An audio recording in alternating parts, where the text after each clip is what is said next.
ce geste de toi viendra mon secours. Viens semer dans mon âme le grain de l'amour.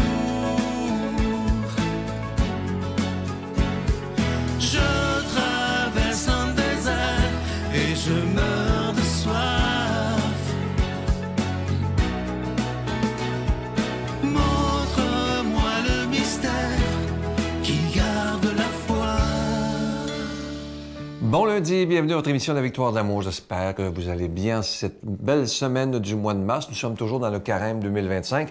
Et comme je le fais depuis le début du mois de mars, c'est que je vous suggère des objectifs à chaque semaine pour qu'on essaie de s'améliorer comme être humain. Et je veux remercier les volontaires de Dieu de Jonquière, dont celle qui me les a envoyés, elle s'appelle Roxane Poirier, je la remercie de tout mon cœur parce que c'est des belles pistes pour s'améliorer. Parce que je vous dis depuis 4 semaines comment il est important pour moi que le carême se vive autrement.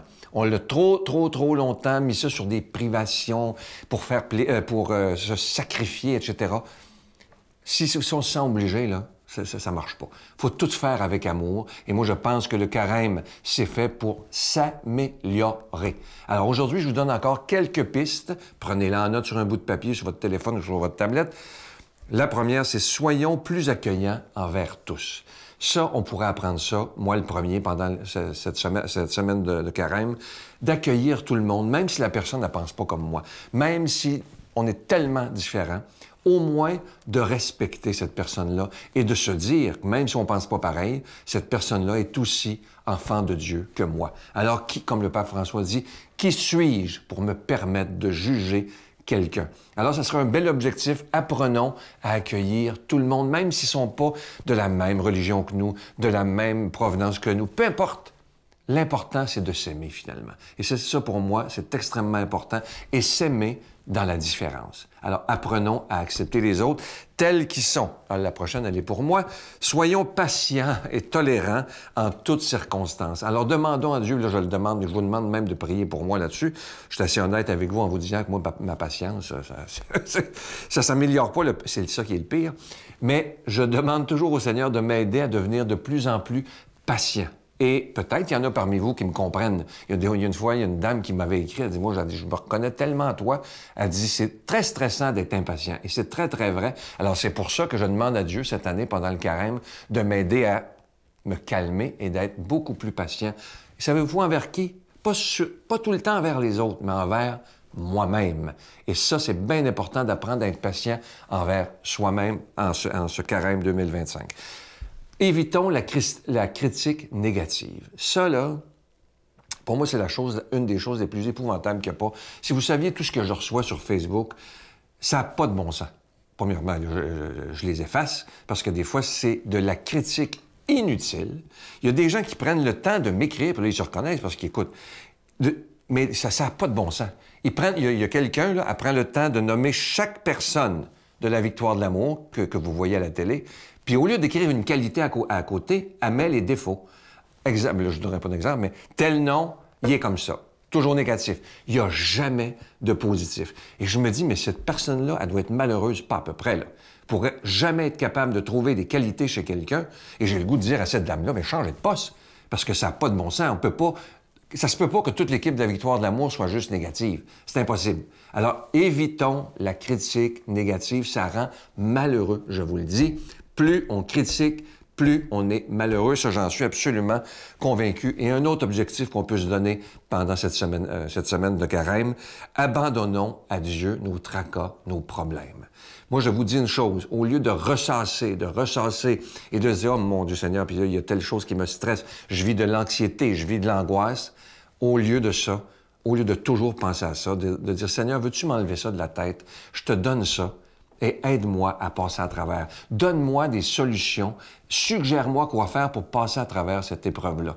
Et moi, comme je sais que Dieu est notre Père et qu'il nous aime à la folie, il va nous aider, mais il s'agit de lui demander. Alors, si on vit des moments difficiles, d'anxiété, de problèmes, de tracas et d'angoisse, simplement de dire à Dieu qui est un papa, qui nous aime tellement, « Seigneur, aide-moi, parce que là, j'ai besoin de toi. » Notre Père qui es aux cieux, Que ton nom soit sanctifié, que ton règne vienne, que ta volonté soit faite sur la terre comme au ciel. Donne-nous aujourd'hui notre pain de ce jour. Pardonne-nous nos offenses, comme nous pardonnons aussi à ceux qui nous ont offensés.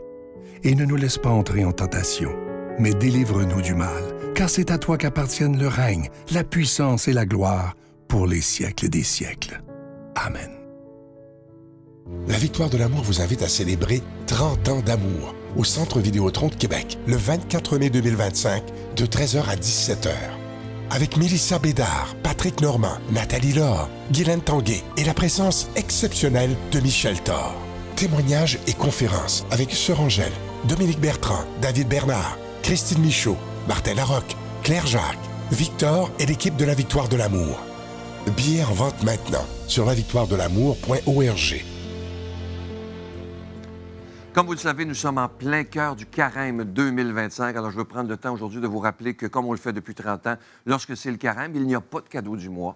Et on vous demande, si c'est possible pour vous, de faire un don tout à fait spécial en ce Carême 2025, mais sans rien attendre en retour. Pas de cadeau. Simplement de dire à Dieu, j'ai le goût de te faire un cadeau afin que ta parole soit annoncée. Et moi, je veux vous dire merci de tout cœur parce que je sais que tous ensemble, on peut annoncer la parole de Dieu. Je sais que c'est un risque quand il n'y a pas de cadeau, mais moi, je fais confiance totalement en ce Jésus qui est le maître de l'impossible et en chacun et chacune d'entre vous pour qui Jésus est extrêmement important. Alors, merci de nous aider à annoncer ce Jésus qui est le prince de la paix parce qu'on a besoin de parler d'amour, de paix et d'espérance dans un monde qui en a tellement besoin. Je vous rappelle également que vous recevrez un reçu pour fin d'impôt et moi, je veux vous dire merci de tout mon cœur de donner des mains à la Providence et merci de tout mon cœur d'investir dans votre foi. Voici comment faire votre don.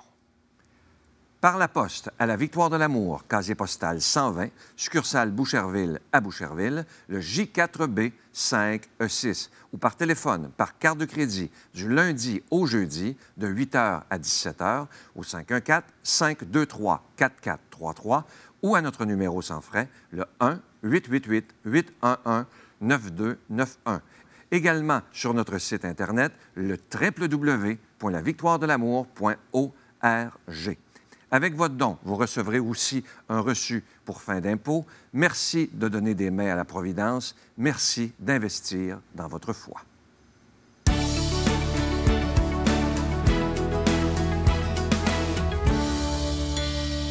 Mon Dieu, donnez-moi la sérénité d'accepter les choses que je ne peux changer, le courage de changer les choses que je peux et la sagesse d'en connaître la différence.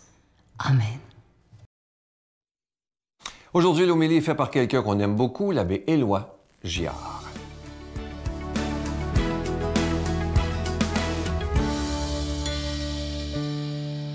Et bonjour mes amis, bonjour. Heureux de vous retrouver en ce 24 mars. Le printemps commence à se pointer le bout du nez, hein, j'imagine. On a la sensation de la vie, puis ça nous fait du bien, hein, tout le monde. Et l'Évangile d'aujourd'hui veut aussi, en quelque part, nous provoquer pour qu'on sente éclore une nouvelle vie au fond de nous. C'est toujours le cas avec l'Évangile, hein. On est dans Saint Luc. Avant de lire le passage de Luc qui nous est proposé, je fais juste un petit résumé de ce qu'il y a avant. Jésus était dans la synagogue à Nazareth, puis on lui remet le livre du prophète Isaïe, puis là, il dit « L'Esprit du Seigneur est sur moi, il m'a consacré par l'onction pour porter la bonne nouvelle aux pauvres, aux captifs la délivrance, aux aveugles la vue, la lumière, la liberté aux opprimés. » Puis là, tout le monde a les yeux fixés sur lui, puis là, il dit « Ces paroles-là que vous venez d'entendre, c'est aujourd'hui qu'elles s'accomplissent. » On avait une curiosité sympathique pour lui, mais là, on commence à dire « Pour qui est-ce qui se prend, celui-là? » Finalement. Alors, on va commencer à le regarder avec méfiance, et alors Jésus va dire « Aucun prophète n'est bien reçu dans sa synagogue, dans son pays. » Et c'est là qu'arrive le texte de matin. En vérité, je vous le dis, hein, au temps du prophète Élie, il y avait beaucoup de veuves en Israël. Pourtant, Élie n'a pas été envoyé vers aucune d'entre elles, mais une pauvre veuve étrangère dans la ville de Sarepta, une païenne. Puis après ça, Jésus en rajoute. Au temps du prophète Élisée, aucun des nombreux lépreux qui avaient là a été purifié, mais bien, Naaman, un Syrien, un païen là aussi. Alors, dans un coup que Jésus a dit ça, là, ça va pas très bien dans la synagogue. il devint furieux, il se lève, il le pousse hors de la ville, il veut le mener jusqu'à un escarpement pour le précipiter en bas, mais lui, passant au milieu d'eux, allait son chemin. Ça avait bien commencé avec Jésus. Et si tu plates un peu, ça finit par une tentative de meurtre. Ça n'a pas pris de temps pour de ça. Hein? Au moment où Jésus leur parle, là, il y a 2000 ans, les Juifs sont convaincus que Dieu les a choisis pour être son peuple particulier parmi tous les autres. Mais Jésus donne, dans la synagogue ce matin, Jésus donne 2 modèles de foi, on vient de le voir, qui sont des païens. Hey, Dieu va commencer à manifester sa volonté de salut d'une manière totalement nouvelle, puis éclatante, hein? Alors, Saint Jean va écrire 3 mots dans sa lettre, lui. Dieu est amour, c'est le tournant. Puis il dit pas juste pour les Juifs, il dit pour tout le monde. Pas juste pour les chrétiens, pour tout le monde. Dieu est amour, hein? Et c'est à force de regarder la croix de Jésus qu'on va commencer enfin à comprendre à quel point on est aimé, jusqu'où l'amour de Dieu est allé pour chacune de nous, hein? On est sauvés depuis 2000 ans. On croit à l'amour de Dieu plus fort que tout. Le mal continue à abonder dans le monde, à surabonder, on ne le sait que trop. Hein? Mais désormais, la grâce, elle peut avoir le dernier mot. Voilà ce qu'on devrait comprendre et vivre avec tous les humains. Il y a un avant et un après Jésus dans l'histoire de notre monde. Ça, il faut bien être conscient de ça. Hein? Dans ses lettres, Saint Paul est toujours blessé quand il s'aperçoit, par exemple, qu'on ne comprend pas qu'avec Jésus, un monde nouveau a commencé. Il va aller jusqu'à dire aux Galates, dans l'Épître aux Galates, hein, « Pauvre fou de Galates, le Christ est-tu mort pour rien? » Et là, je veux juste partager, durant l'Avent, puis pendant le temps du carême, dans mes paroisses, on a choisi un thème un peu particulier. On n'a pas suivi les thèmes proposés par les revues liturgiques qui nous arrivent. C'est moi qui ai eu cette idée-là. Hey, le Christ est venu pourquoi dans notre monde? Puis notre monde va assez mal, il y a assez de violence, de guerre partout. On a choisi un nouveau thème. Savez-vous quoi? Le Christ est venu, faut que ça ouvre, parce que le Christ est venu pour tout ouvrir ce qui est fermé, à commencer par chacun de nos cœurs. Alors on s'est dit, le Christ est venu au milieu de nous, il est allé jusqu'au bout de l'amour, faut que ça ouvre, d'abord au-dedans de nous, dans nos communautés, dans nos rassemblements, dans le monde. Il faut que ça commence à ouvrir. On est-tu prêt à ça? On est-tu prêt vraiment? Durant l'Avent, on a fait venir des témoins, des hommes et des femmes de tous âges, qui ont partagé comment, moi, ça a ouvert au-dedans de moi. Hey, on veut faire mourir Jésus, mais lui, passant au milieu d'eux, allait son chemin, nous dit l'Évangile aujourd'hui. C'est impressionnant, cette parole-là. Hein? On va plus tard le crucifier dans quelques jours. Ça va être le vendredi saint. Mais il va faire son chemin à travers de la mort pour que tout ouvre. Et en quelque part, c'est la grâce que je nous souhaite avec Dieu qui nous bénit. Au nom du Père et du Fils et du Saint-Esprit, Amen. Bonne vie, à bientôt tout le monde. Je vous salue Marie, pleine de grâce. Le Seigneur est avec vous. Vous êtes bénie entre toutes les femmes, et Jésus, le fruit de vos entrailles, est béni. Sainte Marie, Mère de Dieu, priez pour nous pécheurs, maintenant et à l'heure de notre mort. Amen.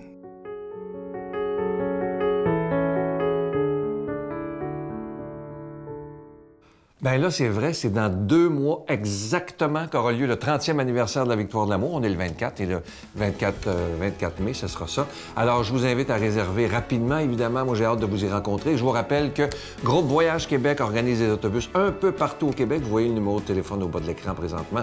Je vous souhaite une magnifique journée, une belle semaine de carême et essayons ensemble de vivre les objectifs que je vous ai proposés pour qu'on soit simplement plus heureux et de plus en plus proche de Dieu lui-même. Bye. Que je ne suis pas quelqu'un de conformiste. Ça veut dire qu'en fait, je me donne tel que je suis et comme je suis.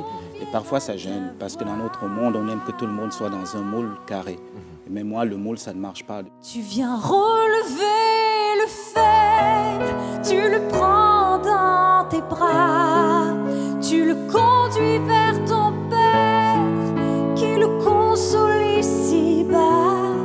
Entends le cri de ma prière, sois mon secours et ma joie, passer de